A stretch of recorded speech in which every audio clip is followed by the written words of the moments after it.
اور آپ فرماتے ہیں کہ میں اور قیامت اس طرح ساتھ بھیجے گئے ہیں جیسے یہ دو انگلیاں. اور پھر آپ کہتے ہیں اما بعد فإن خیر الحدیث کتاب اللہ وخیر الہدی ہدی محمد صلی اللہ علیہ وآلہ وسلم وشر الامور محدثاتها وکل محدثۃ بدعہ وکل بدعۃ ضلالہ وکل ضلالۃ فی النار. کچھ الفاظ جامعہ ترمذی میں ہیں, کچھ سنن نسائی میں. آگاہ ہو جاؤ, سب سے بہترین کلام اللہ کی کتاب ہے, سب سے ہدایت یافتہ راستہ محمد صلی اللہ علیہ وآلہ وسلم کا ہے, اور سب سے بدترین کام وہ ہیں جو دین میں خود داخل کر دیے جائیں, اور وہ تمام کام گمراہیاں ہیں, اور تمام گمراہیاں دوزخ میں لے جانے والی ہیں. تو حضور نے منع ہی کر دیا, صحیح بات منع کر دیا کہ محمد صلی اللہ علیہ وآلہ وسلم کا طریقہ بہترین طریقہ ہوگا, اور بدترین کام وہ ہیں جو دین میں داخل کر دیے جائیں خود سے. بخاری مسلم دونوں میں حدیث ہے, من احدث فی امرنا ھذا فہو رد, جس نے میرے تعلیم کی بھی چیز میں کوئی چیز بدل دی یا اس میں چیز داخل کی وہ مردود ہے. تو فوراً آپ کو مثالیں دیں گے کہ جی یہ جو آپ نے لائٹیں لگائی ہوئی ہیں, ان لائٹوں کا دین سے کیا تعلق ہے میرے بھائی؟ ہوائی جہاز میں حج کرنے کا دین سے کیا تعلق ہے؟ ثواب تھوڑی بڑھ جاتا ہے. یہ دین کو سپورٹیو کام ہے, ڈائریکٹ دین نہیں ہے. ڈائریکٹ دین اس وقت ہوں گے جب آپ کہیں گے جو ہوائی جہاز پہ جائے گا اس کا حج ہوگا, جو نہیں جائے گا اس کا نہیں ہوگا. آپ بے شک گدھے پہ جائیں, آپ بے شک پیدل جائیں, یہ دین کو یہ سپورٹیو تو چیز. پہنچنے کا ایک ذریعہ ہے. کیمرے میں ریکارڈنگ دین کو سپورٹیو چیز. نماز پڑھتے ہوئے کوئی کہتا ہے اوپر اس قالین کے اور سامنے اس اے سی شریف کے, کہتا ہے, اور نیچے سیلنگ شریف کے, نہیں, اور منہ طرف خانہ کعبہ شریف کے, یہ کو کہتا ہے؟ تو یہ دین نہیں ہے, دین کو سپورٹیو چیز ہے. تو حضور نے ان چیزوں سے تو منع نہیں کرنا تھا نا. وہ تو قرآن میں آیا کہ اپنے گھوڑے تیار رکھو, سورۃ الانفال میں آیا کہ اپنے گھوڑے تیار رکھو جنگ کے لیے. تو آج کے دور میں جب آپ یہ بات کریں گے تو اس سے مراد یہ ہوگا کہ آپ نے لیٹسٹ اسلحہ تیار رکھنا ہے, یہ تو نہیں گھوڑے تیار رکھنے ہیں. وہ تو جنرل بات ہوتی ہے. تو یہ تمام چیزیں ہیں دین کو سپورٹ. اس کے بارے میں الگ حدیث ہے, وہ صحیح مسلم میں ہے کہ جس نے اسلام میں اچھا طریقہ جاری کیا, جتنے لوگ اس پہ عمل کریں گے اس کا ثواب اسے ملے گا, اور جو عمل کر رہے ہوں گے ان کے عمل میں بھی کمی نہیں ہوگی, اور جو اسلام میں برا طریقہ جاری کرے گا اس کا وبال اس پہ ہوگا. اور انہوں نے وہ الفاظ ہیں سنتن حسنتن, بدعت حسنہ نہیں ہے, سنت حسنہ, سنت حسنہ. اور وہ حدیث پوری بیان کریں تو آپ کا مسئلہ بھی حل ہو جائے گا. پوری حدیث یوں ہے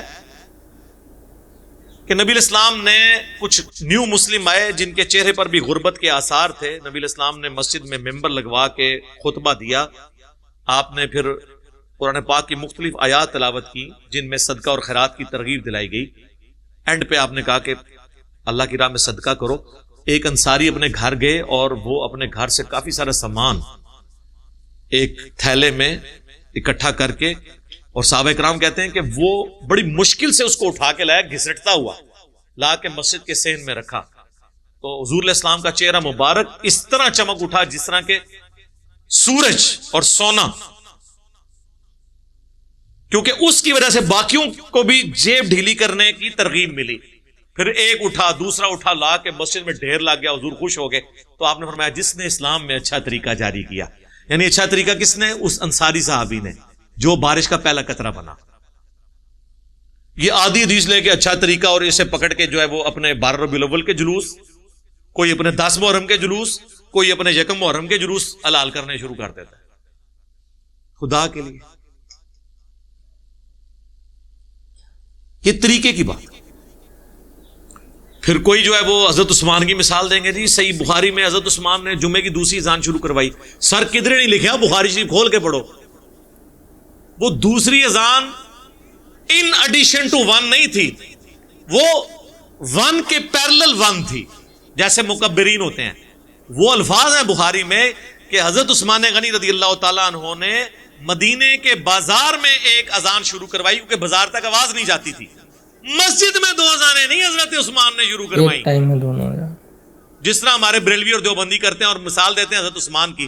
حضرت عثمان نے مسجد نبی میں 2 اذانیں نہیں دی, ایک ہی اذان دی, جس طرح اہل حدیث دیتے ہیں. یار بخاری شریف آپ خود تو پڑھ کے دیکھیں.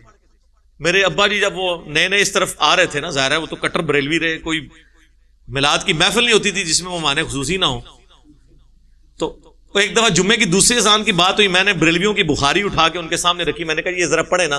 حضرت عثمان نے یہ جو دوسری اذان ہے یہ تو شروع کروائی تھی بازار میں, جس کا ایکویلنٹ آج کے دور میں سپیکر ہے کہ بازار تک آواز جا رہی ہے, یا جس سے زیادہ شوق ہے بازار میں اذان دے, مسجد میں 2 اذانیں کس بات کی. Right point.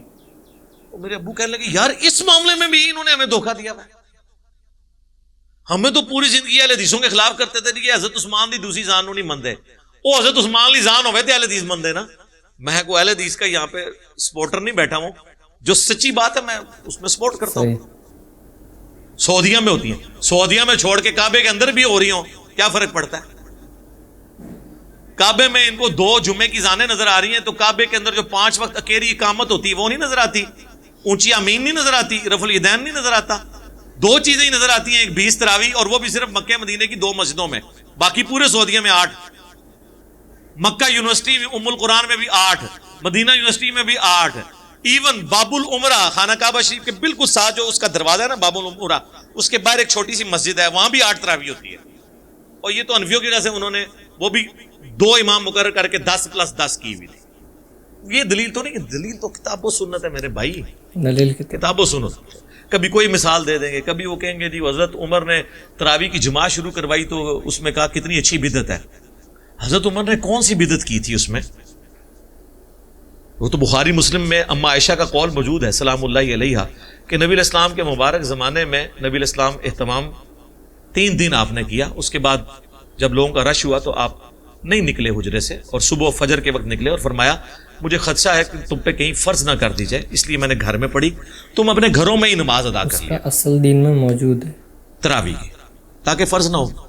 اما عائشہ کہتی ہیں حضرت ابوبکر نے بھی یہ کام نہیں کیا, جو مسجد میں پڑھنا چاہتے تھے ٹولیوں کی شکل میں پڑھ لیتے تھے, جو گھر پڑھنا چاہتے تھے پڑھ لیتے تھے. پھر حضرت عمر کے بھی شروع کے سال اسی طرح گزرے. پھر حضرت عمر ایک دن مسجد میں آئے تو دیکھا کوئی ٹولیوں کی شکل میں یہاں جماعت کرا رہا ہے, کوئی یہاں پہ کرا رہا ہے, کوئی وہاں پہ کرا رہا ہے. تو بخاری کے الفاظ ہیں, انہوں نے کہا میں کیا یہ اچھا ہو کہ انہیں ایک امام کے پیچھے جمع کر دوں. تو حضرت تمیم داری اور ابی ابن کعب کی ڈیوٹی لگائی کہ تم دونوں ان کو پڑھایا کرو تاکہ ایک امام کے پیچھے پڑھیں. اور الموطا امام مالک میں گولڈن چین سے موجود ہے, انہیں حکم دیا کہ 11 رکعتیں پڑھیں, 3 وتر اور 8 تراویح, گولڈن چین سے 11 رکعت. تو اور حضرت عمر وہاں دوسرے دن آئے, جب یہ منظر دیکھا کہا نعم البدعۃ ہذہ, کتنی اچھی بدعت ہے, یہ بولے یہ کتنی اچھی بدعت ہے. اب وہ کہتے ہیں نہیں اس کا مطلب ہے آپ جو مرضی کریں. پہلی بات ہے خلفاء راشدین کی تو سنت کی پیروی کا ہمیں حکم ہے, علیکم بسنتی وسنت الخلفاء الراشدین المہدیین. خلفاء راشدین کا وہ کام جس پہ صحابہ کا اعتراض نہ ہو وہ بدعت ہے ہی نہیں, وہ سنت ہے. ہاں جب صحابہ اعتراض کریں وہ اپنا ڈیسیژن بدل لیں, وہ الگ بات. اس سے بابوں کی بدعتیں کہاں سے ثابت ہوئی؟ دوسرا, یہ بدعت انہوں نے اصطلاحی معنوں میں نہیں کہا, جو دین کی اصطلاح, یہ لغت کے معنوں میں, سنت کو رینیو کرنے کے معنوں میں.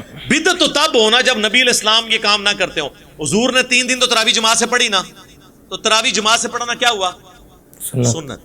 حضور نے زندگی میں کوئی ایک دفعہ بھی کام کیا اور اس سے منع نہیں فرمایا وہ کوئی شخص روزانہ کرے. کیا حضور علیہ السلام ہر وقت پگڑی باندھتے تھے؟ روزانہ پگڑی میں ہی نماز پڑھاتے تھے. لیکن الیاس قادری صاحب کو میں نے 40 سالوں میں بغیر پگڑی کے نہیں کبھی دیکھا. تو اب ہم یہ کہیں گے یہ بدعت کر رہے ہیں؟ نہیں, ٹھیک ہے, وہ چاہتے ہیں ہم روزانہ کریں, ٹوپی نہیں وہ پہننا چاہتے, ان کی مرضی ہے, وہ بھی سنت. لیکن ونس جب 3 دن حضور نے پڑھی تو حضرت عمر نے کوئی نیا کام نہیں کیا.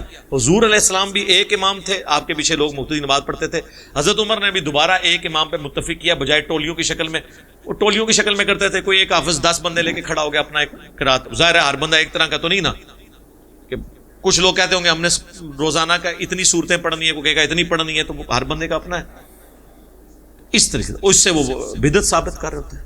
تو اس طریقے سے بدعت ثابت نہیں ہوتی, بدعت حسنہ اور وہ یہ کہانی ہے صرف ان کی. تو میرے بھائی امید ہے کہ آپ کو یہ ویڈیو پسند آئی ہوگی اور بات سمجھ میں آئی ہوگی. اگر ویڈیو پسند آئی ہے تو لائک اور شیئر ضرور کیجیے اور ہمیں سپورٹ کرنے کے لیے سبسکرائب ضرور کیجیے. ملتے ہیں نیکسٹ ویڈیو میں انشاءاللہ. السلام علیکم ورحمۃ اللہ وبرکاتہ.